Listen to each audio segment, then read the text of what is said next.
So in the question we have that 5 grams of steam is at 100 degrees Celsius. So mass is equal to 5 grams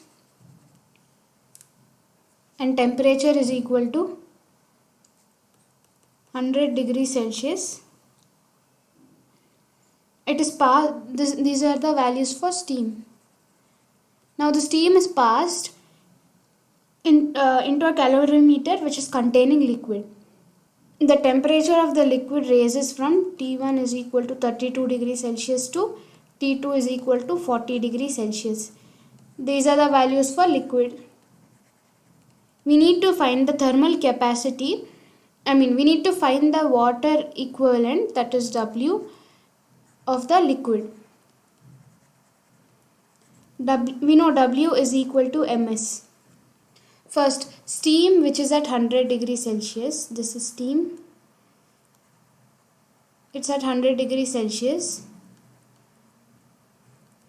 This gets converted into water at 100 degrees Celsius, and water attains a temperature of 32 degrees Celsius. Water attains a temperature of 40 degrees Celsius because the liquid initially it was at 32 degrees Celsius, and after at equilibrium it will have 40 degrees Celsius. So at equilibrium even water will have 40 degrees Celsius. So if this is the liquid initially it was at 32 degrees Celsius, and at equilibrium it will have 40 degrees Celsius.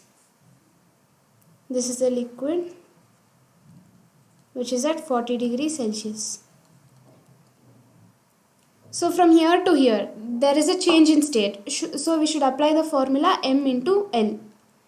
Here there is no change in state but change in temperature. So we need to apply the formula Ms delta T. Here there is change in temperature, so Ms delta T. Here both the liquids are mixed, so both are added.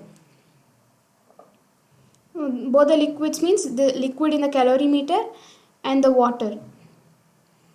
So here steam is hot body and liquid is a cold body. So we know the principle of calorimetry which says heat gained by cold body is equal to heat lost by hot body. So here cold body, the heat it gains is Ms delta T. We need to find this Ms is equal to heat lost by hot body, that is Ml plus Ms delta T. Ms into delta T, it changes from 32 degrees to 40 degrees. So delta T is 8. So into 8 is equal to mass of steam 5 grams, latent heat of vaporization of steam 540 plus mass of steam 5, specific heat of water is 1 calorie per gram, 1 calorie inverse of gram and Kelvin, and delta T, it changes from 100 degrees to 40 degrees Celsius. So 100 minus 40, which is 60. So Ms into 8 is equal to 5 into 540 is 2700 plus 6 into 50 is 300. So Ms is equal to, Ms into 8 is equal to 2700 plus 300, which is 3000. So Ms is equal to 3000 by 8, which is equal to 375 grams. So this is the water equivalent of the liquid which is present in the calorimeter. So the option is 2.